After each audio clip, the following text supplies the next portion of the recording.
Are you wondering what brand innovation in marketing is? Well, you've come to the right spot. As we develop our brands, our businesses, and our movements, we have to constantly be iterating, be creating the next steps. We have to constantly be innovating, building, and creating the next thing for our people. We want to be problem solvers for them. So we have to constantly be thinking of solutions. And so we really have to ingrain ourselves in the process of innovation, regardless if you have a large brand or a small brand, if you're a solopreneur or you're leading a large international team. Innovation is key to the success of any and every business. Innovation specifically is what's going to guide that next step in your marketing journey. It's what's going to inform the next marketing projects and the next products that you're building. And so we're going to talk about how important innovation and brand innovation is to your business simply by looking at examples around us, looking at products and marketing campaigns that we've already become familiar with, and using those as examples for how we can set the stage in our businesses. First, we're going to start with an example of what brand innovation is in the first place. Then I'm going to show you 4 types of innovation that attract the right kind of customer for you. Then once we have customers coming in with our innovations, then we're going to talk about how do we actually measure this? How do we actually track it to see if we're doing any good and to see if our next campaign can do any better? So all this and a lot more, you're going to want to stay tuned to this one.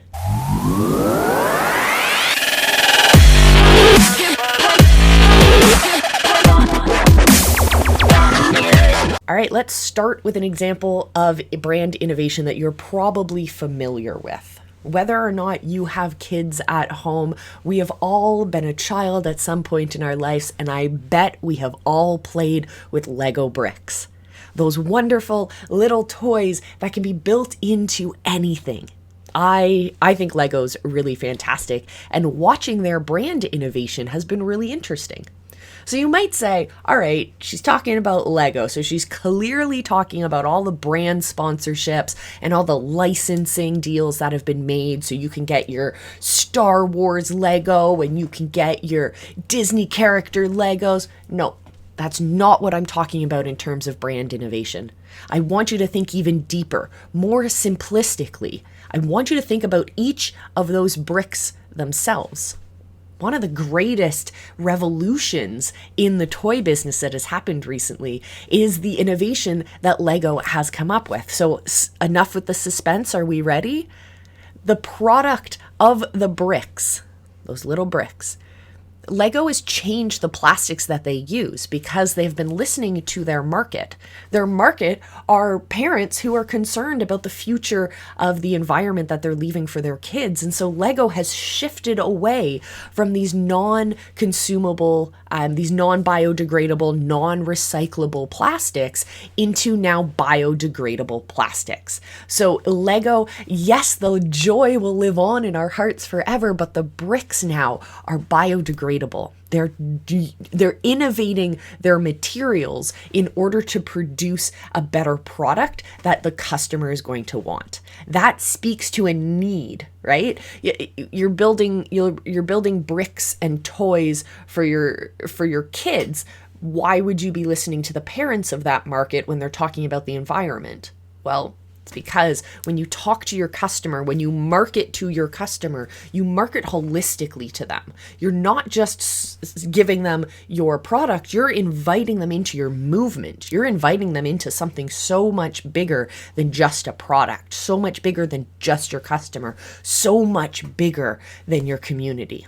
And so take those shifts. Think about your own business. Are you drop shipping things from China? Is that the most sustainable method for your business and for your people? Or are you finding local artisans and being able to support up small businesses in your community and also serve those same awesome, if not better, products to your people?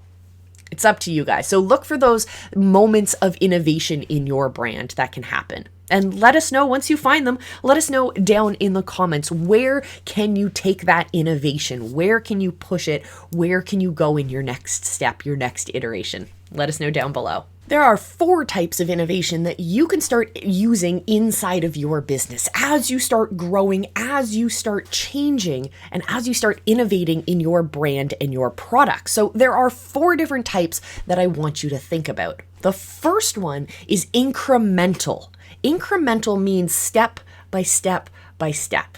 It's kind of like the example of putting a frog in cool water on the stove and slowly raising the temperature. It doesn't realize it's boiling because it happens so slowly. It happens incrementally. The same thing can happen if you have this grand idea of what you want to do with your market, how you want to change things, how you really want to disrupt things. And you have this idea. Maybe it's too big for the market at the moment. Maybe it's too big of a step for the market to get to. So instead, what we do is we break it down into incremental steps. And we start with that first step. A great example is like men's razors. If you look at them from the 1990s, they were small and usually disposable. And now if you look, they have been incrementally growing. They've been getting longer. They've been getting heavier. They've been changing the materials that they're made of. No longer is the market thinking that our razors have to be disposable. They are now thinking, yeah, I can put a lot more money into my razor because it's going to last longer. I can replace the blades, but that handle, we want a handle that has some heft to it. We want some quality in it. And so you can track the growth of razors. Another example, let's go back to toys because we were talking about Lego earlier. Back in university, I did a deep dive into the incremental evolution of a bunch of different kinds of toys. And one of the ones I was looking at was Barbie dolls and G.I. Joe dolls. Or action figures, my bad. So if you look at the action figures from when they first came out in like the 1950s, you're seeing a completely different body than you are in today's G.I. Joe type doll. You're much more chiseled. There's more muscles. There's more guns. There's bigger size as well. And that incremental change is both in reaction to the market, but also starting to innovate and move that market as well, which is a great example. So thinking about what kinds of incremental changes can you make in your business? I do this a lot. This is something we use with our clients a lot because as small businesses, we can't necessarily jump into the deep end right away. We want to make those incremental changes. Do what is in your wheelhouse. Do what is within your resources. And then next time you change it up, you add something different. Then you change it up and you add something different the third round, and so on and so forth. The second area of innovation is disruptive innovation, and this is what a lot of people get really excited about. Disruption means that we're completely changing the market. We are disrupting it, we're shaking it up, we're changing it entirely. And so an example of disruptive innovation, if you look at the photography space, back in the day, we used to have film cameras, right? There was a whole bunch of different kinds of film cameras. We started out with these 35 millimeter. That's what everyone would have in their house. And the professionals would have these much larger films. And that was not a disruptive innovation. That was simply a meeting the market where it needs. That was just an innovation that would be, I guess, an incremental innovation. But what the disruptive innovation was when we moved from film to digital. We now have the invention of the CMOS sensor. That is the brains of your digital camera. It's the digital equivalent of that film. It is the sensor that is taking in that light and turning that into an image that we can recognize. Same thing that our film used to do. And so that is radically disrupting because what it now means is the photography market, the photography industry now has to change the kinds of cameras they're using. They have to change what kind of research and development they're doing. They have to radically change what they're doing because of this disruptive technology. Pretty cool. The third type of innovation is architectural disruption. This is what we talked about earlier, going way back to the beginning of this video when we talked about Lego and their biodegradable plastics. So architectural disruption, architectural innovation pretty much means that you keep the structure the way that it is. the customer thinks that it's the same thing, but the insides of it have changed.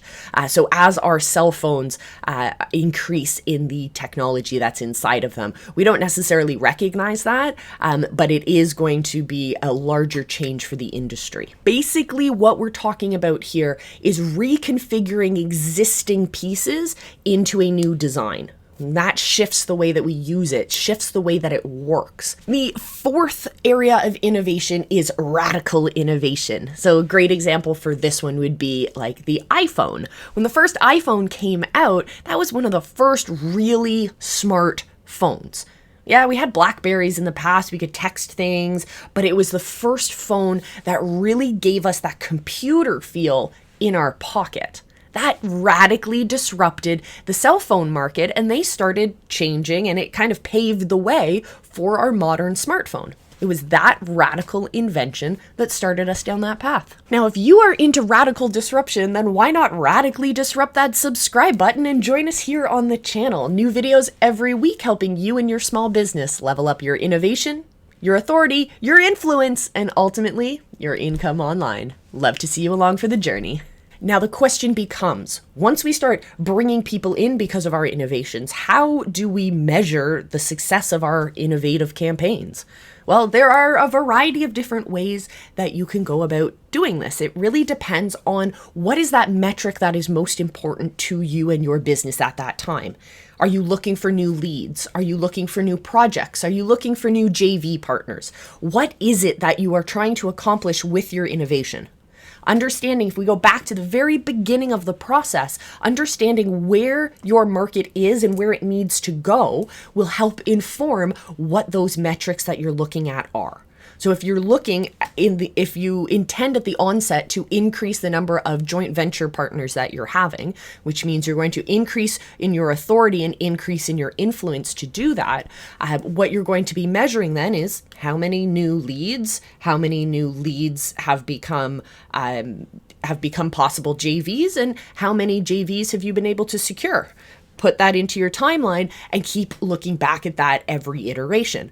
Fantastic. Very simple. But if on the other hand, you're looking to increase students into your course, for example, the way that you're going to go about your innovation is going to be specific to increasing students in your course. That's a different metric that we have to look at. That's a different path of innovation we have to take. But pretty fantastic. I think all of these things I think innovation is really exciting. It can be really overwhelming for a lot of small businesses to feel like they're trying to compete against the big names, the big brands, but in reality, you're not competing against them. You're showing up as your best self. Sounds super cheesy, but really, what is your superpower in your business? Bring that. Next iteration, bring it even louder. Next iteration, bring it even louder. And that's what's going to attract new people to you. It's what's going to lift you and your brand and your movement up above those big brands. And it's really simple. One of the easiest ways to do this, though, the easiest way to bring people into your world, to nurture them and to let them know what you're all about, to bring in your people and to help get them to help you with your innovation process, is to start your live stream show. Build a place where your people can engage with you, that they can come and they can schedule you into their lives. They can watch you grow and they can have their say in helping you grow. And it's fantastic. So we do live streaming in the visibility hacking world, and we do it with a lot of our customers, and it's incredible to see the growth that they have in their businesses. So if you want to start doing your own live content, first, I recommend going out and just going live and just connecting with your people. And if you're already doing that and you want to take it to the next level, you want that iteration, you want that innovation, then I recommend that you click the links down below and join us for the live stream analysis. This is a workbook and work process that we've put together, that we put all of our clients and students through, where you're analyzing what your current live content looks like. There are so many areas to grow and areas to innovate, but we want to make sure that we know where we are when we're starting. And this gives us highlights in where we can draw our roadmap to success. Where are areas that we should innovate that are specific and tailored to your business, to your movement, not just a blanket that's going to work for everyone. We want something that's going to work specifically for you and your business. So download the live stream analysis below, go through that activity. When you're ready, in that workbook, there's an invitation for you to join us in Live Academy, where we'll help you make your show an incredible connection machine. And I really want to see what you guys do with that. So join us for that one. In the meantime, enjoy these videos here. I will see you in our next one, my friends. And as per usual, say it with me. Remember, I love you. Be excellent to each other. Just go live.